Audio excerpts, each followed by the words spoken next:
Jeremy, over the weekend, or Friday night, I guess it was, I saw it over the weekend. I was traveling, but you were on Bill Maher's show, and you and Chuck Todd kind of mixed it up about the state of the media today. And I don't want to turn Chuck Todd into a whipping boy. I don't think that he's, frankly, better or worse or whatever than he's reflecting the state of things. And the state of things, my take on the state of things is that there are two things going on, and I'd love to get your take on this.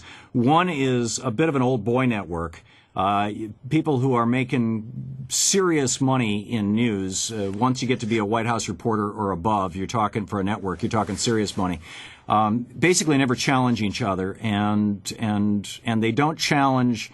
They become the millionaires who don't challenge the politicians who, in many cases, are millionaires or hope to retire and become millionaire lobbyists who are funded by the millionaire corporations. And what's left out of the equation is real reporting and we the people, number one. And number two, they expect that of the media. I had a United States senator on the show several years ago, and I asked the senator a really tough question about which she was not expecting, about the bankruptcy bill, and really took her on about it. She come on about the war, and afterwards I get a call from the chief of staff saying, what the hell do you think you're doing? And why can't other talk show hosts know how to treat a senator? What's wrong with you? And I'm like, what? And so we just don't do that on this show anymore. Those kind of interviews. So your turn to riff on this. What's your take on the state of news and media? Well, I mean, I would largely co-sign much of what you said there. I mean, the fact is that we have media personalities now who much more closely resemble reality TV stars than they do actual journalists who are getting into the muck of it, asking the probing questions, trying to dig up the information that's going to empower people to not just act, but also to understand what's happening, what these elected officials are doing on their behalf.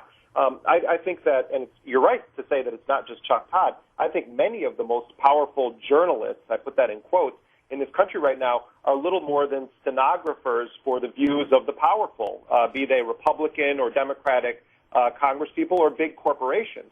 What happened on Bill Maher's show specifically is I was saying to Chuck Todd, why haven't any of you guys, not just Chuck Todd, but all of the White House press corps, gone after the Bush White House or the Obama White House on the fact that half of the U.S. fighting force in Iraq and Afghanistan is comprised of for-profit corporations that are directly benefiting off of this war.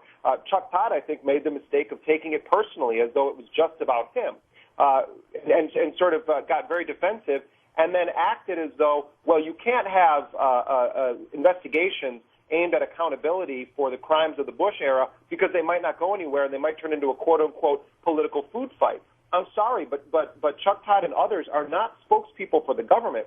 They're supposed to be reporting the facts and doing analysis. The most important part of that show, I felt, was not the clip that's getting all over the Internet where I took Chuck Todd to task for his comment that discussions about CIA accountability and Cheney's role in it were quote-unquote cable catnip. What was more important, I think, was when I said to Chuck Todd, why don't any of you White House reporters ask President Obama about the rising casualties in Afghanistan when he does his primetime news conference and we learn that we've just ended the most deadly month in Afghanistan since the U.S. went in there in 2001. Why is it that you're not asking key questions about how Obama has extended many of Bush's worst foreign policies when it comes to habeas corpus, the rights of prisoners, and expanding war in Afghanistan? There's no answer that was offered by Chuck Todd, and most of these journalists, quote-unquote, never have to answer those kinds of questions from someone like you or someone like me. So I think that we have a very sorry state of affairs when it comes to independent media seeking to hold those in power accountable. These guys are friends. They go to cocktail parties together. Their kids play on the playground together. I don't believe in developing those kinds of relationships with the powerful and then calling myself a journalist. We're not supposed to be drinking with these folks. We're supposed to be holding them accountable. Yeah, and it's not happening. And it seems to me that this goes back to Reagan in 87 blowing up the Fairness Doctrine, Clinton in 96, the Telecommunications Act, and that's when the wall came down between advertising. That's when news stopped being news and came under the entertainment divisions of all the networks.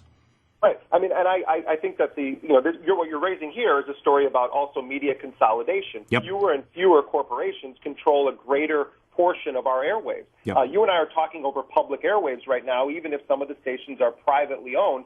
These are the public's airwaves. And so, Chuck Todd and others, they're supposed to be sort of like caretakers for what is a very essential part of public life in this country, and they use it as though it belongs to them and their small circle of interested, powerful parties. Jeremy Scahill, his book Blackwater, The Rise of the World's Most Powerful Mercenary Army, the website rebelreports.com. Jeremy, keep up the great work, sir. You too, Thom. Thanks. Thank you very much.